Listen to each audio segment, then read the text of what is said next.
Good morning. Good morning. Welcome back.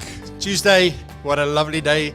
Again, today is not as shiny and as bright and clear at the moment here in Johannesburg, in South Africa. But, I know how this goes. So later on it will probably be. I hope so.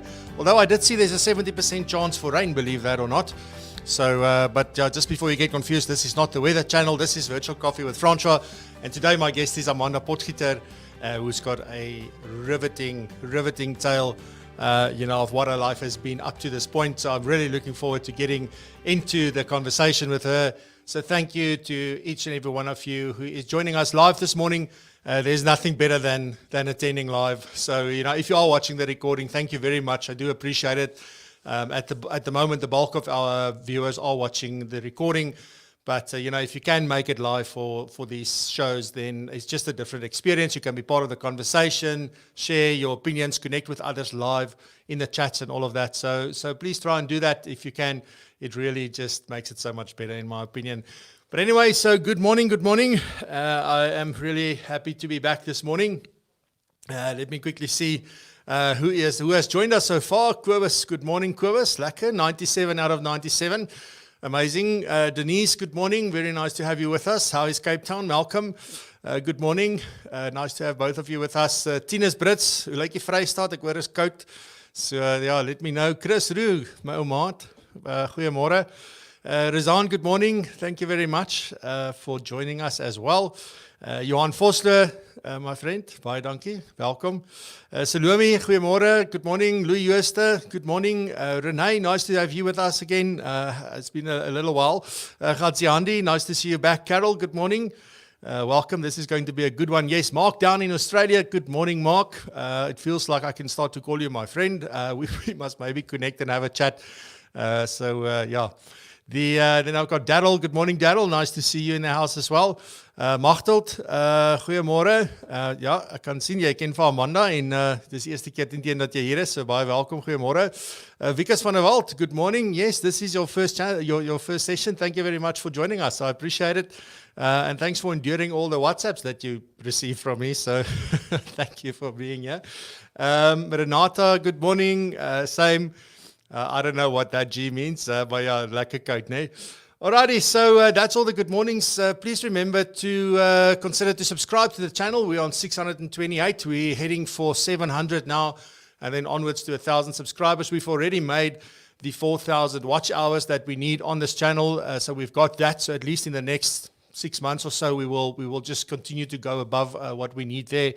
But really need some more subscribers to get to that magic 1,000. So, if you get value from this channel, please don't subscribe if you're not getting value and you don't enjoy the shows. But if you do, then please consider subscribing. I deeply appreciate it. And then most importantly, this show has become a community. It's not so much about me. It's not about the show. It's really about the community and what you can, the connections that you can make and belonging to a group of like-minded people, going in the same direction, facing some of the same challenges in a different way. But that's really what it's about. So if you're on here, please, in the chat, you can comment, you can share your opinion, you can cheer us on if you want to. If something resonates with you, share it with us. You're more than welcome to do that. And then if you've got any questions, we'll get to them at the end. Please ask them, and we will gladly answer them for you as we go through. Then just a last quick announcement is my guest for Friday. Let me just take this one off. Good morning, Bryn and Chart. Good morning. So my guest for Friday, you may have heard her speak before. She's been quite active in South Africa on the virtual sort of channels, and that is Kate Holmes. So we're going to talk a little bit about, women that innovate. So it's not just about, a podcast is called Innovating Advice, but we're not just going to talk about that specifically. We really want to focus on women and their role in financial planning and how they are bringing innovation to this world. And we're going to talk about some of the guests that she's had on the podcast and some of the things that's come out during that. So really going to share some valuable things with you. It's a bit of a different discussion than maybe what she had with the FBI and with me previously on my podcast. So really looking forward to having Kate with us live on Friday afternoon at 3 p.m. That's Friday the 21st of August. All right. So ladies and gentlemen, it is now my privilege to welcome to the show Mrs. Amanda Potgieter. Amanda, good morning, goeiemorgen. Welcome. Nice to have you with us. Morgen, Fransja. Good morning, everyone. Thank you for your invite and for having me on the show. This is an enormous honor for me. No, this is amazing. I've been looking forward to this. Like the more you and I spoke, via WhatsApp voice notes and messages and things, and the more I learned about you, the more excited I got for this. Because when we said yes, you're going to be on the show and all of that, I didn't realize just how powerful your story is. And I think it's going to resonate with so many people for different reasons. And I'm very excited to get into it. So thank you for taking the time to chat to us. Thank you. Thank you very much. All right. Amanda, so let's obviously start with a little bit of an introduction. You are a financial advisor, in fact. Yes. But give us a bit of an introduction and then we can take it from there. Thank you, Fransja. Yes, I've been a financial advisor now for 13 years. Before that, born and raised Pretoria, married for 21 years now to my husband, Henry. Together we have 3 children. And then, I was on varsity. I didn't finish my grade. There were too many other distractions. But then I eventually ended up firstly in the pharmaceutical industry, believe it or not. And then after that, I basically, when my children was very small, I started to help my husband in his business.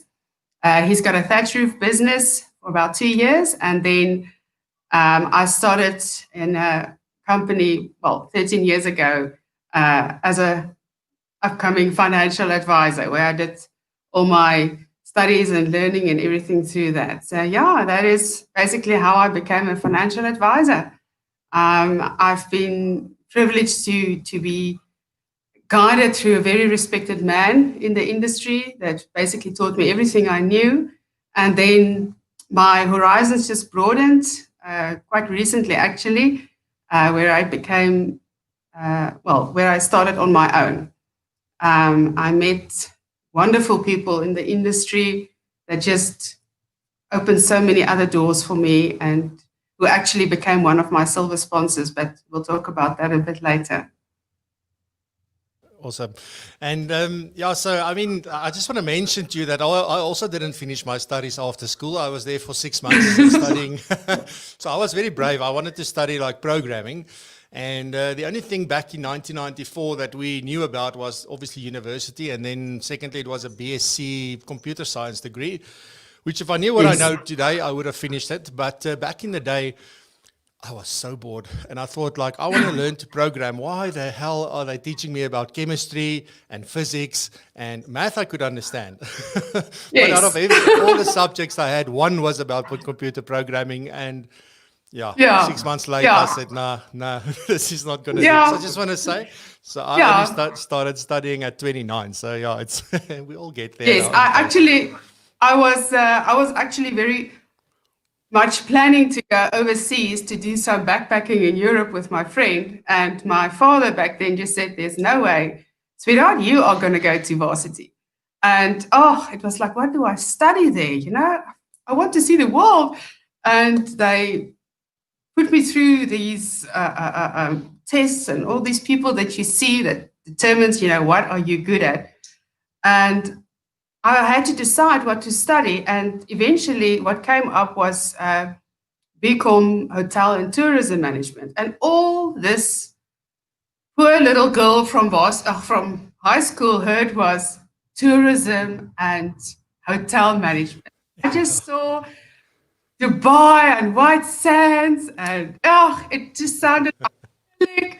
And when I got on varsity and I heard I had to go through economics and all these, as I say in Afrikaans, handelsvakke, from a background of being strong in maths and science, oh man, I was totally lost. And I thought, you know what, I think the BCom committee can do much better with my talent. Your committee, all those kind of people. So I really developed my social side very well on varsity. You see, there's always a silver lining. We always take something away. Yeah. And we have a very similar story, it sounds like. And we didn't discuss this before the time, But I also like I said to my parents, I don't want to go and study. And then my mom said to me, but are you going, like, what are you going to do? And I remember at some stage I said to her, I don't care. I will stand on the corner and beg, which I will never do in my life. But at that moment I said, I don't know, I'll stand on the corner and beg.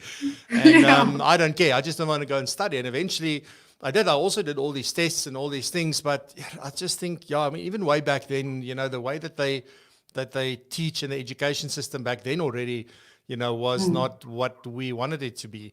But, it's all good. I think it's all because I'm here today. If I had to have finished that, I probably wouldn't have been standing here today talking to you. So, it's all good. Yes. Amanda, so it sounds to me like you had quite a, like life has always been rosy. It's always been, just happy, joyful, like I don't even know what yule is in English. But it was this part that everything was well. You had choices. You had things that you could decide to do or not to do, that kind of thing. Is this really the case? Have you always just had a rosy life?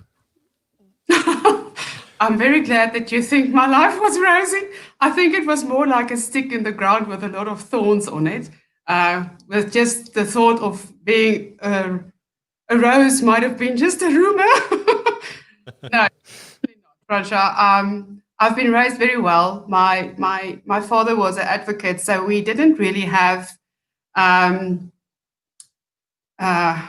difficulties. I wasn't raised with a golden spoon in my mouth, certainly not. But I was raised very well. I had a good upbringing and everything.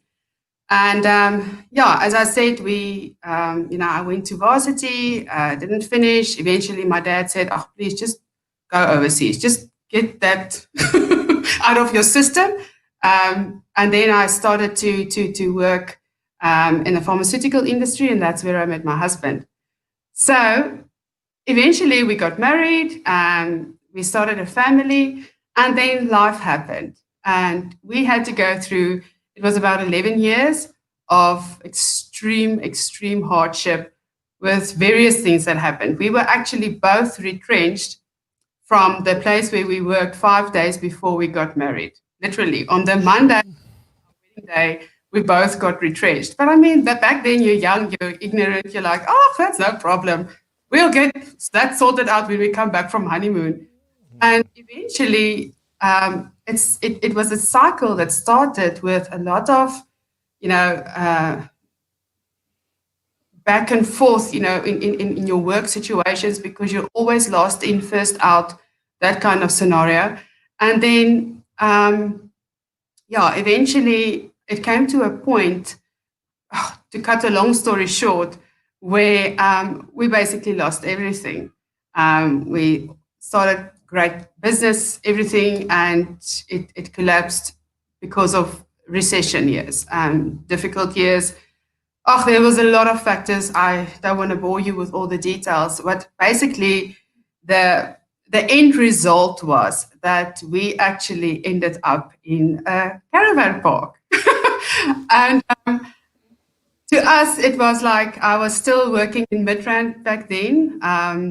I was driving every day to work and back, putting on my makeup, jewelry, high heels, everything. Nobody knew that. And we've just decided, in the midst of it all, to absolutely just make the best of it. So I was pregnant with my second son, my second child. It was in the heart of winter, believe it or not. It was next to a dam. But the community that we met there and the people that met us there are salt of the earth. I must tell you, I've got the most respect for those people there. They just absolutely, because everyone that was staying there just knew where you came from. And the way they just embraced us with love and care, and that was amazing. It's something up until today that I will never, ever forget. The way those people just embraced us. And my oldest son, which was then obviously just a toddler in his nappies, we've just decided to make this like the best holiday for him. Even though we as went through heartache with the situation. I mean, we didn't grow up like this, not me or my husband. We didn't know hardship. We didn't know what it's like to lose a house, your car, your business, lose everything when you thought you owned it. Oh, let me tell you one thing. It's not owned by you. No. It's owned by the bank. So yeah, we had to go through that. But, if I reflect back on those years, those were some of my best years that I had, because I grew so much in those years. And I came to realize at a very young age what really matters in life. I came to realize, that material things will never make us happy. It's who you are inside. So we took the situation and we just decided, listen, this is what it is. This is reality for us now. This is definitely not where we're going to stay. But for the time being, we're going to make the most of it. So we took long walks. We went fishing with my son. When he thinks back and we asked him about it, his only memory was, the happy days and the fishing with Dad and the cycling around the dam, even though we were going through heartache. And then, my second son was born while we still stayed there. He was actually premature born. And Shame, I remember even the people in that community that told me that baby will never make it here, because he was in ICU for about a month before he was discharged. And I took him back to a caravan park in the heart of winter.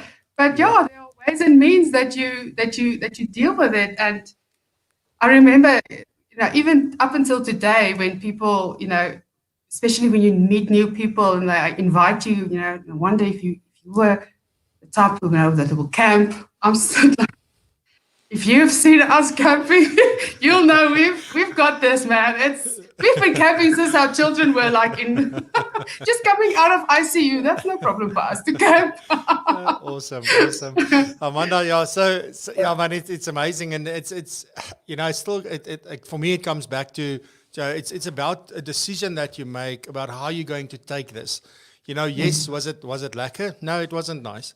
Was it amazing? Well, looking back on it, I'm pretty sure there were amazing moments somewhere. But overall, it was probably one of the most difficult things that one can go through. Particularly if you look, I always said to my wife, if we were to lose everything, it'll be okay if we didn't have children, but we do. So that makes a big difference, when you have small children like that and you have to manage all of this, and it's a completely different environment and a completely different sort of experience, So I can just imagine. But the one thing that I'm thinking is that, this is something that must make one so grateful then for the things that you do have, and even for the things that you don't have, because often those things are just so distracting, and it's just I don't know. We build our lives up. I'm seeing it with like especially when you get older, you've built all these things during your life, and then you start giving it all away. And I'm not talking about money. I'm talking about literally like physical stuff. You build this big house, and then you move into a smaller place, and it's just like, why? I don't always understand why we do that, but that's how we wired, I guess. And that's maybe how we were, I don't want to say brainwashed, but that's how we've been indoctrinated. Absolutely. Like that's how life works. Yes, absolutely. And the thing is, the way people measure one another with regards to what you own. And, it's like, I've met so many people after that in my life, really well-established people, and then it always fascinates me to hear how people talk about their own success. And I always think to myself, you know what? I wonder if the pillars are knocked out underneath you, what is going to be left of you? At the end of the day, it's what it's about. It's not what you own. That doesn't define you. Who are you when you have nothing? Who are you when you've lost everything that you've worked for? And back then you think to yourself, if you try and measure yourself with regards to people around you, you always come short. Where now funny enough, we've spoken so much about this during this lockdown period, me and my husband, about how much advantage we had going through those years, especially in a time like this. For us, what happened, it obviously did affect us. But for us, it's like, oh, whatever comes with it. I mean, wherever we have to go, going anywhere, not going anywhere, losing things, not losing things, we've been there, we've done it. You do get up afterwards. It doesn't define you. A house, a car, your career, it doesn't define you. It's who you are when you have nothing. Yes. Lost everything. That is absolutely, that defines you. Yeah. So your second child was born. You said he was born premature. Yes. And he has some special needs, right? That's right. So along comes this bundle of joy, and there's some additional needs and special care that is required, and you're living there. Talk us a little bit through that and what has been the outflow, of dealing with this, because that in itself is there's some huge lessons. Then again, there's like. Like, how many lessons do I need? Almost, but it's just like, it's just another thing that came your way, and talk to us a little bit about that. Yes, absolutely. Thank you. Yes, I was, so my second child was born. His name is Michal. And in the beginning, we noticed, because you always compare, obviously, with your first child, there were some things that we realized are not, he's not up to speed with his development, all those kind of things. So we obviously, being young parents, not knowing really, about these things, none of us grew up with people in the family or anywhere that are familiar with special needs. I mean, the way we grew up, it's like almost, special needs people are like, those are, someone else's problem. People that perhaps had substance abuse in the pregnancies or whatever. I mean, being, ignorant about what it's about. Yet I think I carried a badge that could say Mama Mafia, because I did everything. I did the Bach, the Mozart, the music on my tummy. I ate healthy. I didn't drink a drop. I didn't smoke, nothing. So that my children can have the best advantage in life. And then when Michal was about 4 years old, he was in a creche, and that woman actually told us, have we ever tested Michal? And to cut a long story short, it was about a year that we took him back and forth from every single doctor that you can think of, specialist, trying to establish what was Michal's condition. Because a lot of people told us, no, he's normal. Yet there are, in Afrikaans, uitvallen. So there are things that are not correct with his development. And then eventually Michal was diagnosed by a doctor, Professor Isel Smits. I will never forget that day. Back then, it was after a year, so we were actually quite, desperate to get answers. What is Michal's condition? Because he's not functioning in a normal situation. And I will never forget the day when she told me, this is what Michal's diagnosis is, and you will need to, this is basically a special needs child. You will have to put him in a special needs school, all those kind of things. And I remember that day, I cried, I broke down, like it was about an hour in her office that I just broke down. It's like this whole world that you built with your two boys, being buddies and growing up together in school. You've got these idyllic pictures of what parenthood should be like and bringing up two boys. And suddenly everything just crashed. I was like, no, I didn't sign up for this. I don't know how to handle a child like this. I don't even know what the hell does special needs mean, And I remember so clearly, she looked at me, she just passed the shoes on, and she said to me, Amanda, the first thing I thought to myself is, what did I do wrong? Was it Was it something I didn't do? Was it something I did? Was it, you immediately question yourself because you were the parent. So you feel immediately responsible for, where did I go wrong with this? And she looked at me and she said to me, what do you dream for your child? Oh, and I was looking at her through all the sobbing and all the tissues. And I said to her, she said, look at me and tell me, what do you dream for your child? And I said to her, I want my child to be happy. I want my child to be fulfilled. I want my child to be loved. I want my child to have a successful marriage, to be absolutely established in who he is. She says, exactly. That's what you want. You don't dream for your child to be a lawyer, or you dream for your child to be the next physician or doctor. She says, who cares what he is? It's what you dream for your child. She says, and that is what he already has. She says, look at your child. He's got that. You gave everything that you mentioned to me now, you gave to your boy. She says, so I'm a professor, neurologist, a pediatric neurologist. She said, if my car's broken, I need a mechanic to fix it. If I go to the grocery store and I need to buy bread and milk, I need someone that helps me there.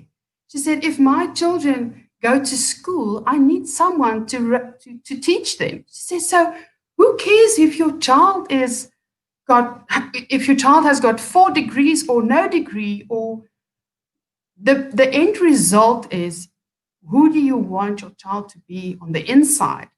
And I remember that stuck with me for the rest of my life. And that was just, I cried probably that whole day.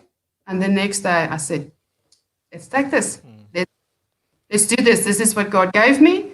And I'm certainly going to do the best of it. And yeah, there was a lot of battles in the meantime as he was growing up. He suffered severe bullying. Boys bullying him. That's teenage boys. But I'm so thankful for the way that he has got this inner love and response to these things. That's just, it humbles me when I see how he acts towards people that really, really bully him.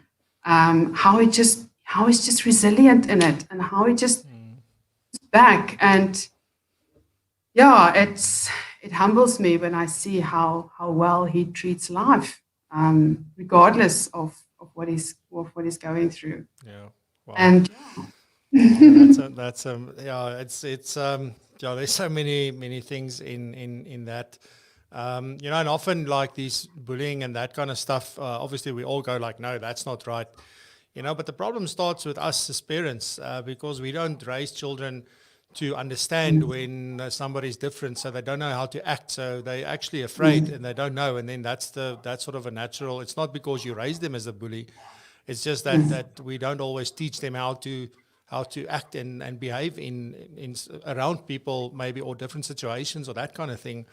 yes. And I just said the other day, like, I'm so happy that my kids are out of school. I know I don't look it. I'm only turning 45 on Saturday, but both my children are done with school. I'm already a grandpa at 45, so yeah, it's good. So yeah, there's so many things that I think that we are dealing with currently as well. That I don't know. It was even tough when we were there, but it feels like it's getting tougher and tougher as well. Yeah. So Definitely.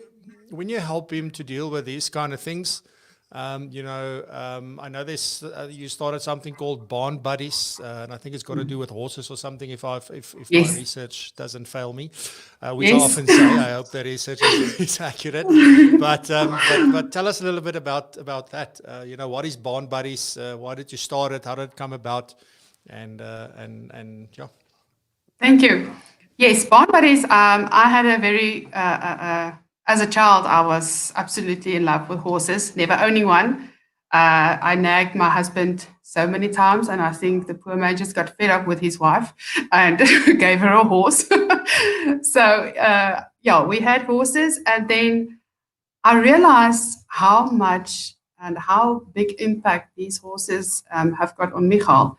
How amazingly he just, I've got pictures where Michal sits with a horse lying next to him with his head next to Michal. I mean, it's amazing if you see these pictures. I didn't do anything. I was just the witness to see this, and it made me realize that I wanted to give this to more children out there that didn't have firstly the finances, and didn't secondly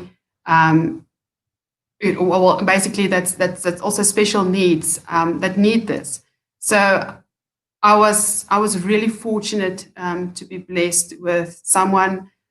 He passed away now. It was a very dear client of mine, but he actually left me all of his horses. I inherited 7 very, very, very prestige show jumping material type of warm bloods. He left everything for me.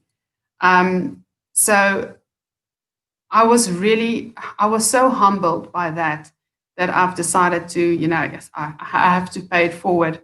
So I started this company, Barn Buddies SA. It's basically where we do horse therapy for special needs children. And obviously, children that cannot afford it otherwise. I was very, very adamant that it should be a non-profit company, because I don't want to ask people money to do the horse therapy for their children. It's a passion that I had, and yeah, my husband got involved. So we both did that basically in our spare time. And still today, it's things that we do in our spare time. We are, well, before lockdown, we were getting involved with Dynamic Women for Children. It's a very, very great women program, if I can say it like that, especially helping needy children in our area, where they feed them, where they supply them with clothes. It's the list goes on. Please, if you can, Google Dynamic Women for Children. It's amazing organization. So we got involved with them, with Madeleine there, and we basically try and take the horses whenever we can to do the therapy for their children there. There are about 40 to 50 children there. And yeah, this is basically what we do then in our spare time. Yeah, I must say. of course, there's real other stuff that also needs to happen at the same time while one is serving and giving back. So that's amazing. So talking about horses, you also do endurance racing with horses. Yes. And I know, so in one of our conversations, one of the things is that I know you were told that you would never, ever get anywhere with it. It's sort of a waste of time, I think. Yes. Yeah, so it's kind of what is endurance horse or long distance? It's not even just, but I would guess that long distance and endurance would go together. But is there why is it both words in there? And what is the sport about? And how did you get into it? Okay. Yes, so when I got my first horse, I got 2 actually. I just wanted to do horse riding. I wasn't that much interested to do show jumping or dressage or things like that. I'm as I say, boeremeissie. So I would just want to get on the horse. I just want to go in the nature, and I just want to, ride. And so we met people that crossed our path, that we basically introduced us to the endurance horse riding type of sport. And obviously, immediately I fell in love with the sport. So we went to see some, where they had some of these get-togethers and races. We went to have a look to see what it's about. So basically, in the beginning, I said to my husband, you really realize how far 120 kilometers are when you are on the back of a horse. That's definitely the first thing that you realize. But so how it basically works is say for instance, you do 80 kilometers. That's more or less it's between a 40, a 80 or 120 kilometers. There are vets there that does constantly vet checks on these horses. So they are extremely, extremely focused on the well-being of these horses. The horses that we have, that we ride with, are mostly Arab horses, Arabian or Anglo-Arabs.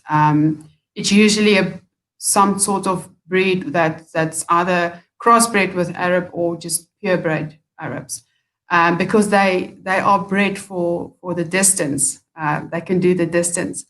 So the race are usually broken down in 3 legs that you do. So for instance, you'll go out, you'll do your first, say for instance, 40 kilometers, come back to base camp, then you first go to vet checks. And then from there on, if you pass the vet check, you do the second leg, which is a different route. That would be, say for instance, like 30 kilometers or 25 kilometers, depending on the course. You'll come back, do another vet check, go through the whole rigmarole. And then after that, if the horse is fine, you've obviously got a time limit that you have, that you need to vet your horse, that his heart rate needs to drop, that you need to feed him and let him drink water and whatever he needs. And then you saddle up again, and then you do the last leg, which are usually more about 15 kilometers. That's now for a typical 80 kilometers ride. So basically, you go through 5 vet checks in total for 80 kilometers. And then, so basically, what they do is they check every single thing on that horse, from his heart rate, his gut sounds, his dehydration, if he's got a lameness or anything. So they are extremely focused on these horses to make sure, that they're well-being. Even if you can't see with your own eyes that something is wrong, the vet will tell you, no, there's a slight limp, or, anything or the gut doesn't sound that well, or you didn't drink enough water, you can't carry on. So there are so many things that can make you fall out of the race. But yeah, that's basically in a nutshell. And then obviously we have the yearly thing at Forty Smith, which is the highlight of every year. Awesome. And what are some of the most significant lessons that you learned from doing this? I learned how far 120 kilometers can be. I learned new prayers. No, I'm joking. You know what, Francia, I've actually learned so much in this whole process about myself, because obviously, there was a lot of people that told us, you won't be able to do this. I mean, with all different reasons, but for us, it was just like, we're not going to give up on this. We're going to try. We're going to give it our best try. And eventually, over the years, we got sponsorship, which just, increased us and the momentum, which actually brought us to the place where we're now. But in this process, you learn, firstly, not to give up. Giving up wasn't a luxury for us. Giving up wasn't an option. You have so much money that you pay just to get there, just the effort to get the horse there, the registration, everything that you have to go through. You don't want to give up. If you ride, even if you come back, I remember the first time when I did the 80 kilometers. Every time before then, I was actually, I was looking up to these girls, that come back from 80 kilometers or 120 kilometers. And I was thinking to myself, one day I'm gonna do the 80 kilometers. Man, then I did the first one. Myself, what am I doing? This is crazy. How in your life can you do this? Why are we entering this? I was nearly dying on that 80 kilometers. And I came back and I was crying. I said to my husband, I can't do this. It was just before the last leg, the third leg. It's like, there's no way that I can go another 15 kilometers. I mean, this is crazy. Who does this? And then eventually, it's like the vet passed the horse and the horse is good to go. And you think to yourself, goodness, I've driven this far. I've came this far. It's just, just pull yourself together, go for that last leg. And when you do that and you get back to the base camp and you've finished and you get that pat on your back and it's like, yes, we did this. It's amazingly enough, you can't wait for the next one. It's suddenly as if you forget about all the pain and heartache that you went through to finish it. And when you lie in your bed at night, I remember that first time when I thought to myself, good heavens, you did this. I actually can't believe I did this. From there on, it just strengthened on. There's a lot of other things that happened in my life, which we'll talk about now, but eventually I ended up now in the 120 kilometers category. And in the beginning, every time, even the second endurance ride I did, thinking to myself, okay, I know what this is about. I'm going to conquer it. Oh, I nearly died again. I cried probably for the first 5 races, thinking every time when I ride, I said to my husband, what the hell are we doing this? 60 kilometers, you feel like you are literally dying. And if you're not dying, you wish you are dying to get out of this pain and agony. And then eventually you got fitter and you got stronger and your horse got stronger as well. And then you get to the point where we're now at, where we just love this. This is like, I can get off a horse after 120 kilometers and I can go for the barn dance at the Saturday night campfires. So you eventually get stronger, but yeah. It's about keeping going and that consistency and exactly. having that resilience, So yeah, well done. But then, Thank you. But then, life brings another turning point, and because it feels like, okay, you had all of this at the start, and then you started growing, and then it was obviously having to deal with new issues, and then getting up and going, and then just as things seem like they're going very well, there's another turning point in your life where you have a surprise. Yes. Although that's a blessing. That's not really the turning point, but there's a blessing. There's definitely a blessing in that. But with that surprise, unfortunately, you landed up in ICU fighting for your life. Yes.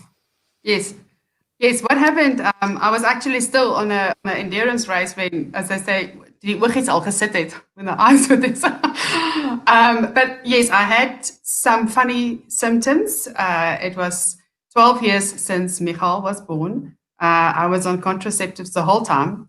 So pregnancy was the last thing on my mind, certainly. So yes, I actually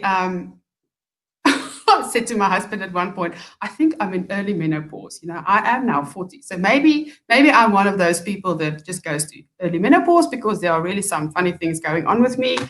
And he actually asked me one day, aren't you pregnant? I'm like, oh, there's no way. I mean, we've got 12 years. Our plan is like bomb-proof, Eventually, I was pregnant, yes. I found out after 3 months. And we were literally in shock for about 2 days. I was crying like you can't believe. But then we picked ourselves up and, as I said earlier, you take it as it comes, you make the best of it. And then obviously the jokes came, the family jokes, the teasing, everything about us having a baby again. I mean, we don't even own a titty bottle. We don't have anything in our house that looked like a baby. And with my first 2 children, I was very, very sick. I'm normally a very healthy person, but for some reason, my body just don't like being pregnant. So I ended up with both my children, first 2 children, in ICU, very, very, very ill, with a lot of things going wrong. I had blood clots all over my lungs, in my main arteries, everything. And then when I remember when I went to my gynecologist, being 40 now, back then, having another baby, she nearly died.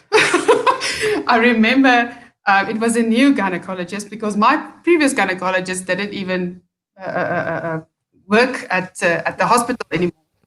So I actually, I said to my husband on the way to the hospital, I said to him, do you think we should tell her everything that went wrong with the other two? Isn't this like a new slate, new beginning after 12 years? And as the conversations were flowing with the doctor, she asked us a few questions and I'm like, yes, that, yes. And afterwards, I remember she took her head and she said, Amanda, I don't know how I'm going to get this baby out of you. I said to her, yes, I don't know, but God knows He has put this baby in me. So somehow we are going to get this baby out. So eventually the pregnancy was very, very good, healthy, no problem. We were blessed with a little girl, which was absolutely awesome for us, having two boys, suddenly getting a girl. And I remember the day when I went into theater, the doctor looked at me and she says, oh, thank God this day arrived, that I can just get this baby out of you. And I'm like, yes, great. It was such a nice pregnancy. I looked like a whale, obviously. So I looked like I ate my child, never mind. So it was my third child. So obviously, you don't need to stay in hospital that long. When they did the cesarean, they saw that I had a very, very big cyst on one of my ovaries, which they removed, and they obviously sterilized me. So then after 2 days, she asked me if I wanted to go home. I said, yes, let's pick up and let's go home. I've got this. But I was really, really in very much pain. But, I've got a high pain drempel, what do they call it? Threshold. Threshold, there we go. Yes, threshold. So I was like, don't be a sissy, you can handle this. But as the time progressed, I really noticed that this pain is next level for me. I've been through 2 cesareans. I've been through a lot of pain in my life, but this is really next level for me. I even went grocery shopping, and in the halfway on day 4, with my stitches and everything, I said to my husband, I feel like I'm going to faint. I don't have energy in me to finish this. And eventually I've developed a lot of kidney pain. And I went to the doctor and I said to her, I think I have some kind of urine infection or something. And she tested my urine and everything was normal. And they did my vitals and they saw that my heart rate was like, I think at that point it was 36. And I felt as normal as can be. I just had extreme pain. And she said to me, Amanda, your organs are in failure because your heart is not pumping blood for your organs. And they rushed me to ICU.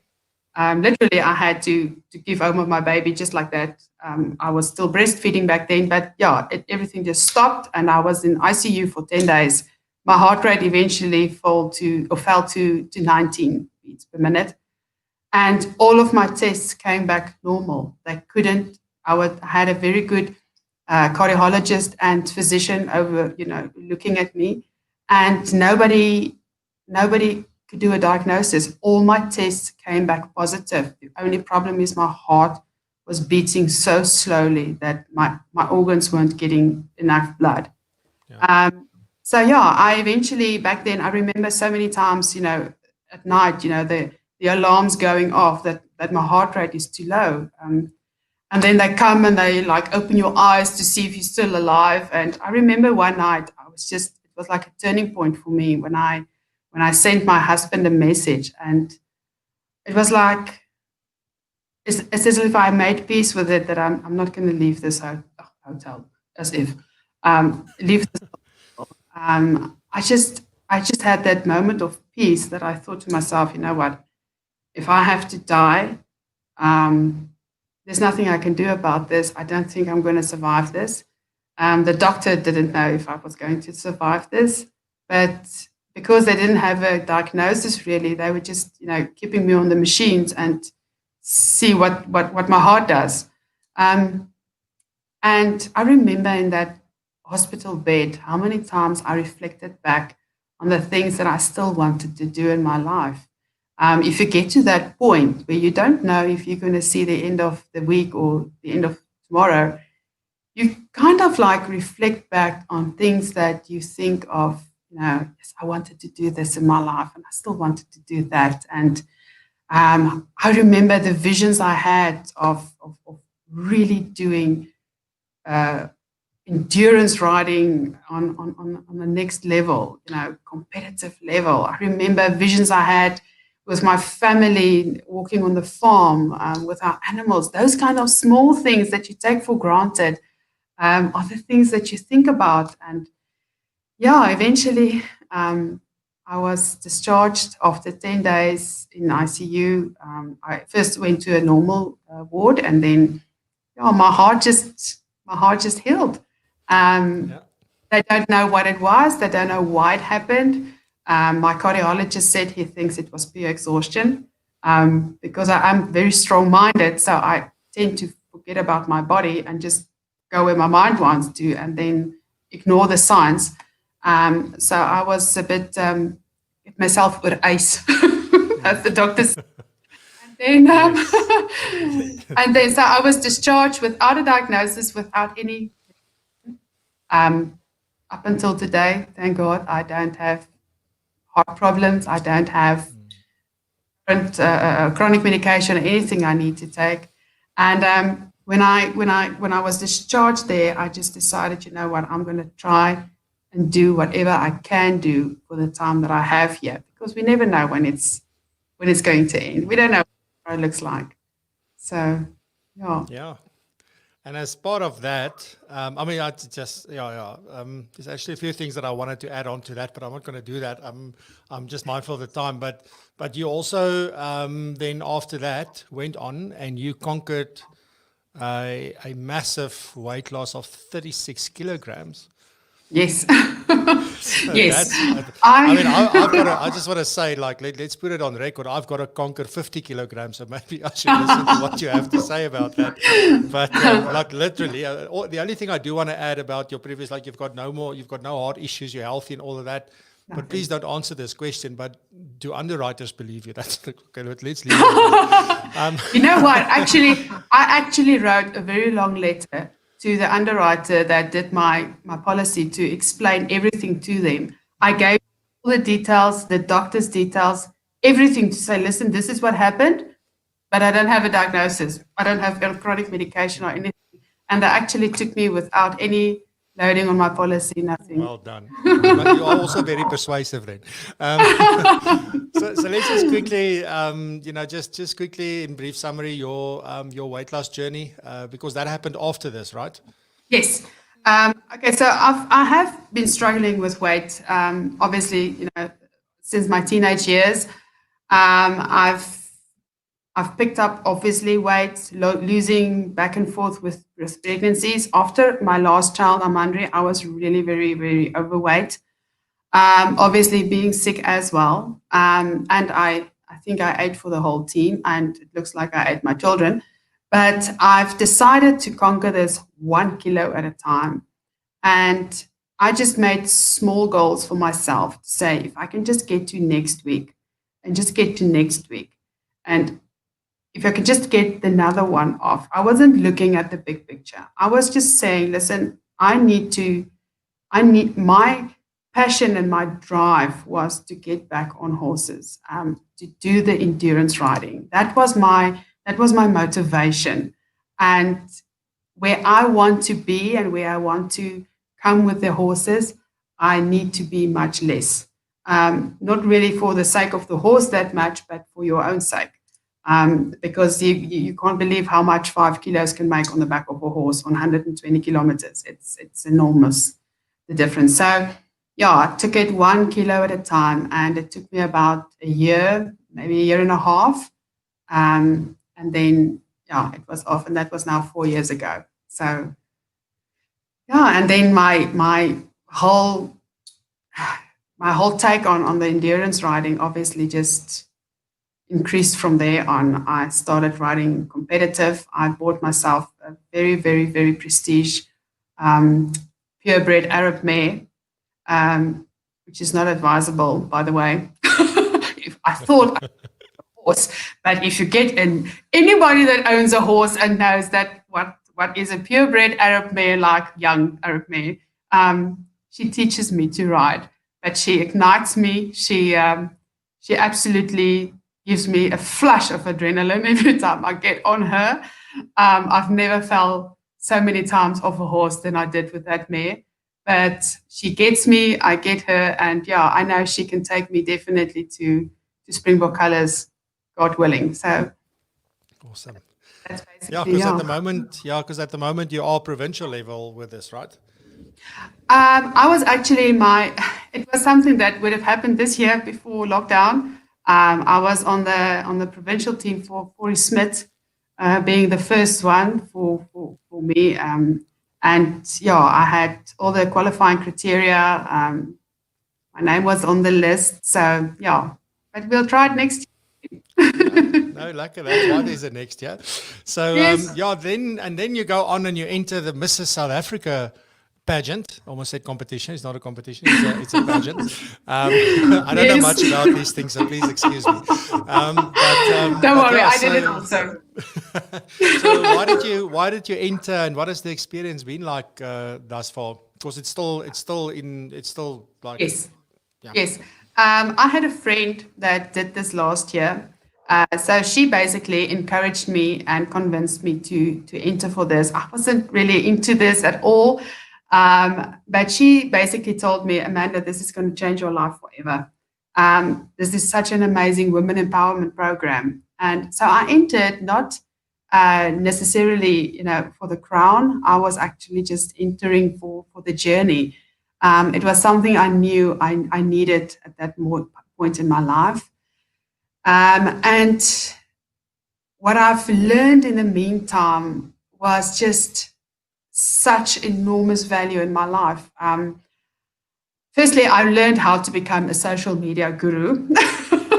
Never really being very active on social media that much.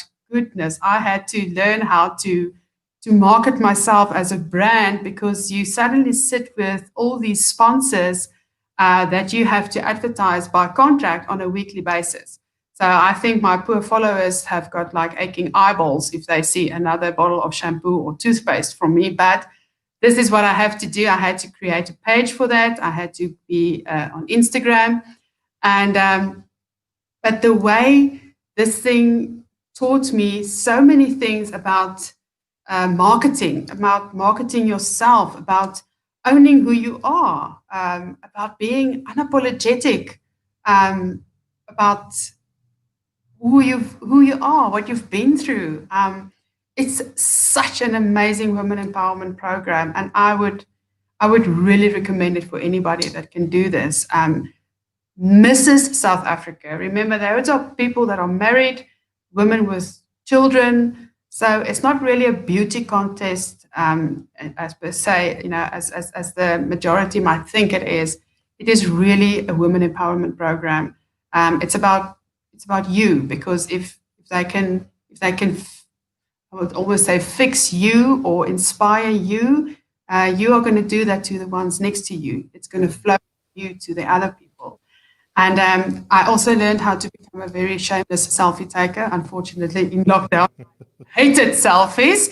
And now I even unfollowed people that took too much selfies. I thought to myself, how can it be that one person can take so many selfies? And then lockdown happened and I had to advertise these products. And what did you do? You have to start doing selfies. That was just in short. And then I also learned through the process, if you live by the praise of people, you will die by their criticism. So yeah, it's a journey, but it's absolutely mind-blowing for me. Amazing. Yes. I've obviously started following you after you and I connected, and I've been seeing like there's a lot of work that goes into this, so it's not something that you should half commit to. If you want to do this, you got to be fully committed. So that's very important. And then just maybe a last couple of words there, from, I just think back about, like we spoke about Barn Buddies earlier, and you said that it's a non-profit, is there a need at the moment, like anything, like what is the biggest challenges maybe that because running a non-profit in South Africa, I guess, is not an easy thing. I think at the moment, just to end off that quickly, I think the biggest need we currently have would be transport. We are definitely in need of another vehicle, preferably something that can pull a horse box, so that we can take more of these horses to the children that need to get therapy. At the moment, this is basically our biggest, even single cab, bakkie or anything, that can pull a horse box to enable us to take more horses to the children for therapy. Awesome. Yeah, not a Fiat Uno. If you do want to, if you've got a Fiat Uno, you need to send 4.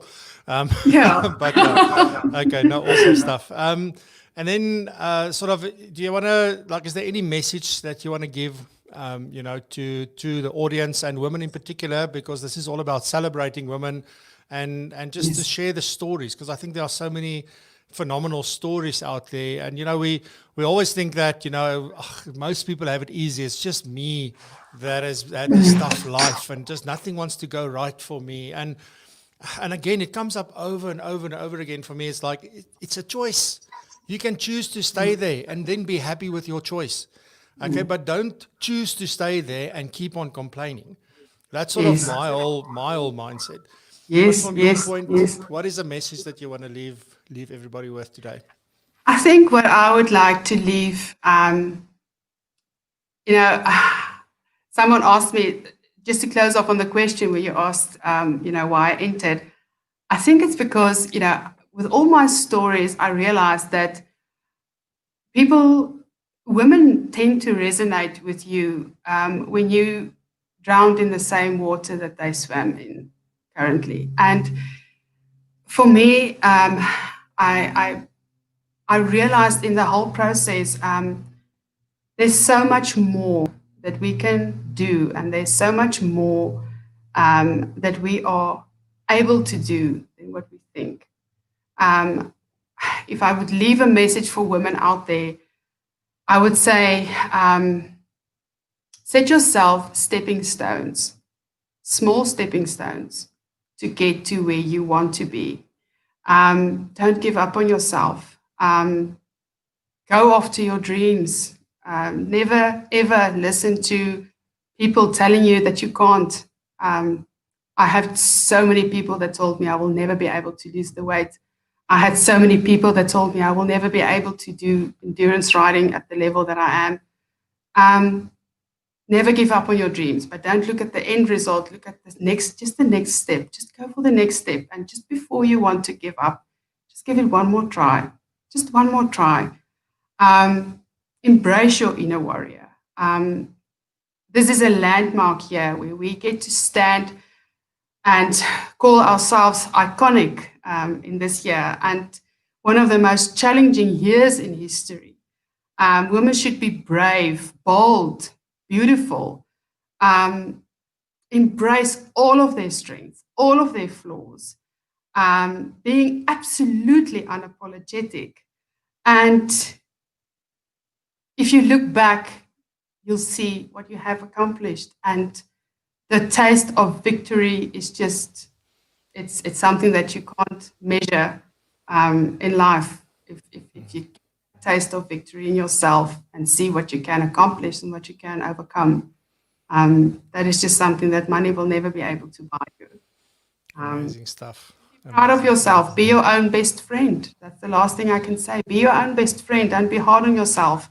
We all make mistakes. Don't measure yourself to the one next to you. And lastly, I can just say, be authentic. We are resilient. Yeah, amazing. Amanda, sure, yeah, we have obviously exceeded our time a little bit. So I want to invite you. There's been some very awesome comments on YouTube and on LinkedIn. So I want to invite you to go and have a look at them. I did bring them up on the screen as well from time to time. Thank you to everybody that has participated. And yeah, Amanda, to you, thank you very much for sharing your story and for taking the time. I think it was amazing. This isn't just lessons for women and to inspire them. Trust me, this is inspiring every single human being that's got a breath. So yeah, from my side, thank you very, very much and well done on how far you've come. And I look forward to staying connected and seeing where you go from here. Thank you so much for your invitation. Really, it was such an honor for me just to be here and to share my story, my broken pieces that other people see a mosaic. I can just say thank you. And yeah, for me, it's just, I cannot exclude God that just gave me the strength to do this. So thank you for the opportunity to share my story and victories and what he took me through. Yeah, no, it's amazing. Thank you very much, ladies and gentlemen. I'll see you on Friday, 3 p.m. with Kate Holmes. Bye-bye. Bye-bye.